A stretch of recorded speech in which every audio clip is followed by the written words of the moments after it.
In the last PI image, a few challenges of a kernel PI and a virtual PI have been discussed, especially the linearity improvement in a low power state. Can we explore other PIs at the CMOS level starting from the fundamental issue of the previous multi-mode PI? Think about the slew rate image for 5 seconds. Correct. Starting from the multi-mode PI's interpolated waveform image around the midpoint voltage, you will realize a simple goal is to make a fixed ramping slope over different phase course in equal time difference delta t, as shown in region 2. Then, a bunch of this equal time space ramp will pass the voltage threshold and convert to a sharp transition restful time for useful clocking signals. From the voltage region 2, you can tell the slope may still vary between phase course. Therefore, the phase linearity of the converted sharp transition might not be good enough. Do you have a better idea of always generating the same slope precisely? Think about a simple integration image for 5 seconds. Bingo! From the Microelectronics 101, you may learn that a simple integrator is to dump the current onto a capacitor.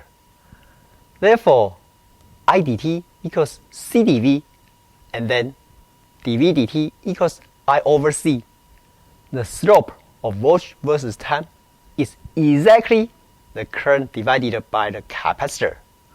Since we should have a fixed capacitor and a good design for constant current, we should be able to generate constant and precise voltage ramping easy in region 2, which guarantee good phase linearity.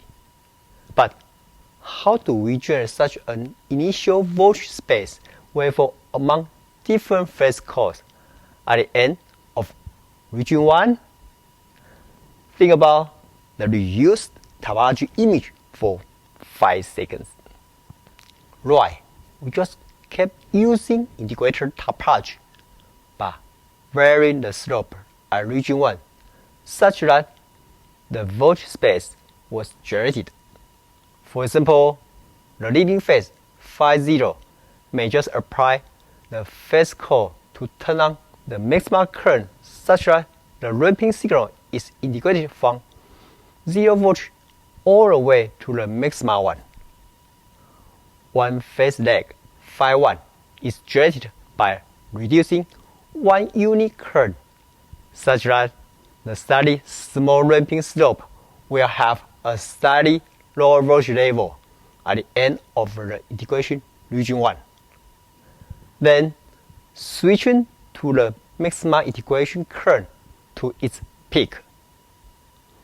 Virtually, you can see the phase phi 1 is lagging with one phase core of phi 0 now. The list current may also show you that the minimum current integrated minimum voltage level, and then it passes the threshold voltage in the greatest phase lag, phi n.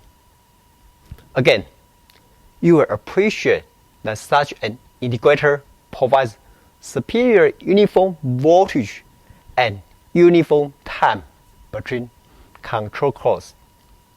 That's why people believe the integrating mode PI achieves the most phase linearity compared with others. So far, we only look at the concept of the integrating mode PI, which may have lots of different circuit implementation or ideas. Let's start with this one I learned in 2012. As you can see, there are two current sources provided. One is the varying current source over different phase core used in region 1, and that should be implemented as an IDEC. The other current source is the maximum current applied in region 2 to keep passing the threshold voltage on a constant slope over different codes. Then the signal transition is translated from a slow ramp to a fast rise fall transition as a useful clock signal. But how to control these two currents via input cross phases? Bingo! We may prefer keeping the input cross phases in the CMOS level, which could clock other CMOS digital blocks as well. Therefore, we just use the input clocks as the control signals to work in the varying slope region 1 and the constant slope region 2, respectively.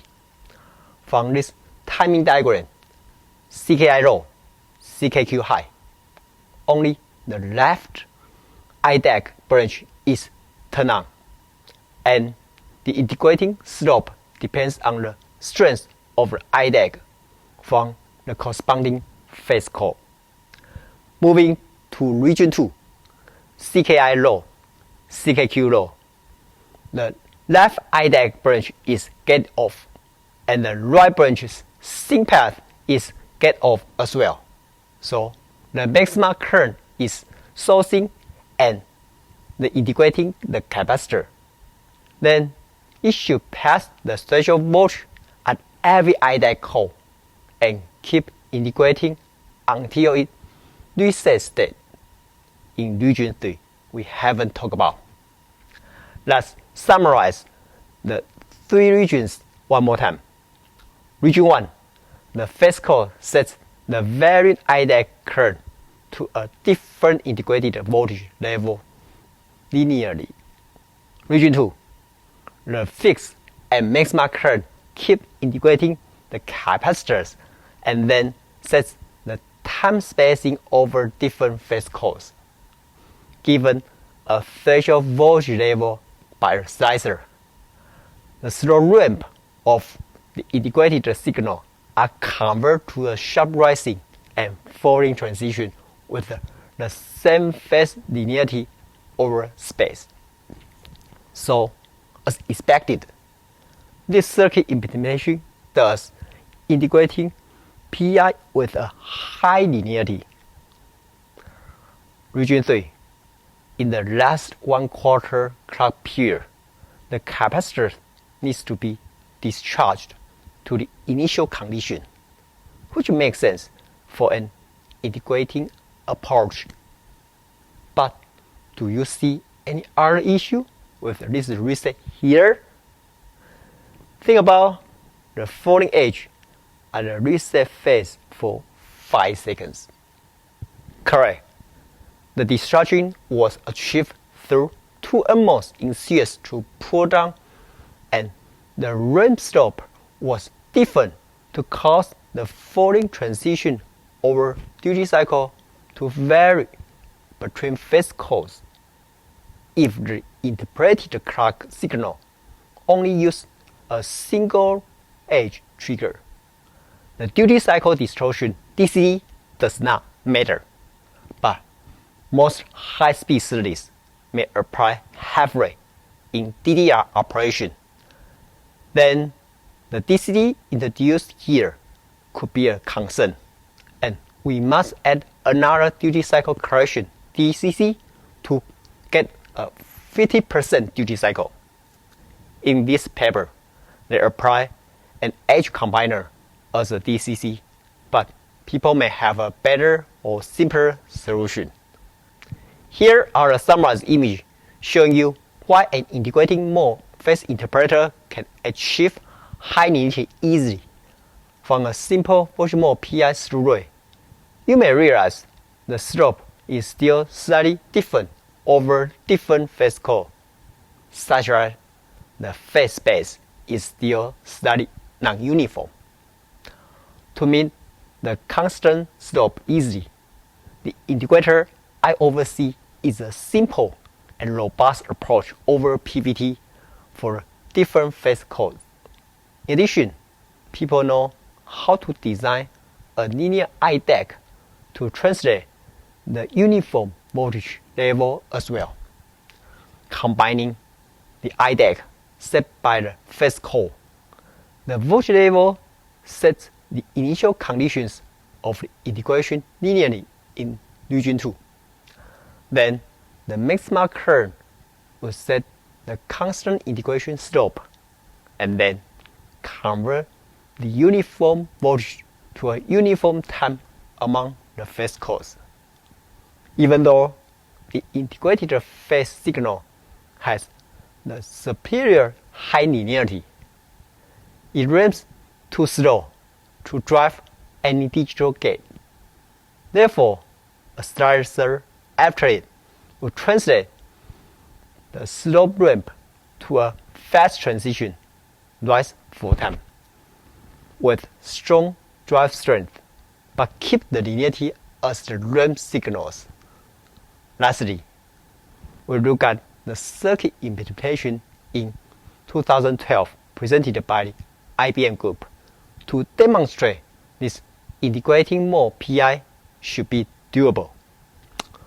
Of course, I've seen several circuit interpretations in the integrating mode PI, and I also believe it will become more popular. Thanks for watching. Before you go, if you are benefiting from those circuit images, I would love to hear your feedback and please share your comments down below. Lastly, please share the video link with the people who may be benefit from it.